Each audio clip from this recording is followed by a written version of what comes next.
Everyone knows the biggest problem with Connect 4 is that you can't charge the other player's rent. And everyone knows the biggest problem with Monopoly is that it simply isn't vertical enough. But then I realized both these games have what the other is missing.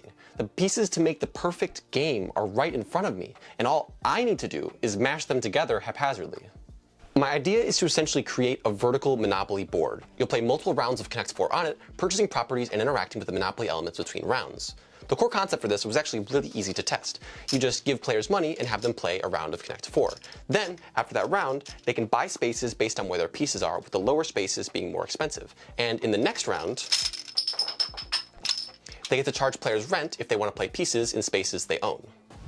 The prototype was working pretty well, which wasn't that surprising considering that the majority of the experience was just Connect 4.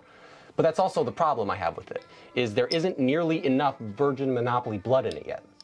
So I just put a bunch of the Monopoly stuff in there, like the properties, railroads, utilities, but there were some things that I couldn't put in, like go to jail, pass go, things like that. Also, there wasn't enough properties to fill out an entire Connect 4 board, so please don't mind things like 4 Avenue and Connect Avenue, which I just, I very cleverly made up. I also put in the luxury tax space, right dead center, because Connect 4 is a solved game and placing your piece dead center is always the best move. So, I don't know, hopefully that will mitigate that advantage a little bit. The other thing I wanted to do was put in the community chest cards. The problem is if I have a space that gives you a community chest card, say this one, in order to place a piece there, you always have to place a piece below it. So your opponent is always going to get the card instead of you. The solution to this is to have the community chest cards be the top row. And whenever anyone covers the space, whoever has the majority pieces in that column is the one that gets the card. Another problem that I was encountering was that when the board is upright, you can't really keep track of ownership on the board by putting pieces on it because they'll all just fall right off. But then I realized that even actual Monopoly doesn't keep track of ownership like this. When you buy a property, you just take the corresponding card, and then it's your responsibility to enforce when other people land in your spaces. So I found this mock-up with all the rules that I laid out. It's got properties, and it's got the community chest spaces along the top, just like I said, and it's more or less ready to play, so it's time to test it out. I'm gonna go with the luxury tax.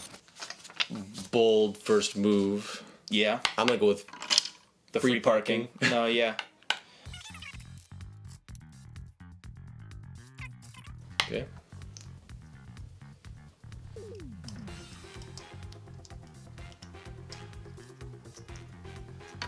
Oh, the reading railroad. So like what we've learned is that you're bad at Connect 4. Oh. Yeah, I'm not paying enough attention. All right, fine. You won. Okay, so I get 400, you get 200? Yep. I'm gonna buy Park Place. I will buy Reading Railroad for 150. Okay. I will luxury tech space. I will take a community chest card. You will. Advance to go, collect 200. I will collect 200. I'll take Pacific. Yet again, we learned that Caleb is no good at this Connect 4 game. I really am not. So at the end of the next game, whoever has the most money wins. Okay.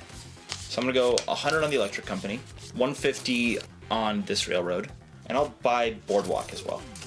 We'll buy the B&O Railroad. And I'll also buy Pacific Avenue, and that's it. So I own B&O Railroad and Reading Railroad and Pacific Avenue. Yeah. And you own Boardwalk, Park Place, and Shortline Railroad. And the electric company. Oh, and Electric Company. Yeah. Okay. I really am in a really bad spot here for this. Yeah, I'm gonna pay luxury tax. Sure.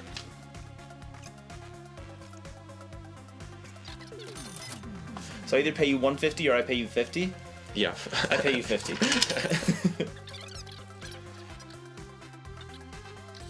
I give you $100, and now you have to give me $150. Yes, I do.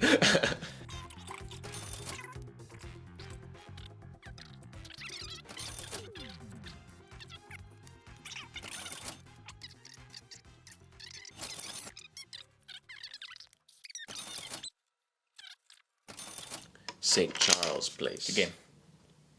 Did you? No.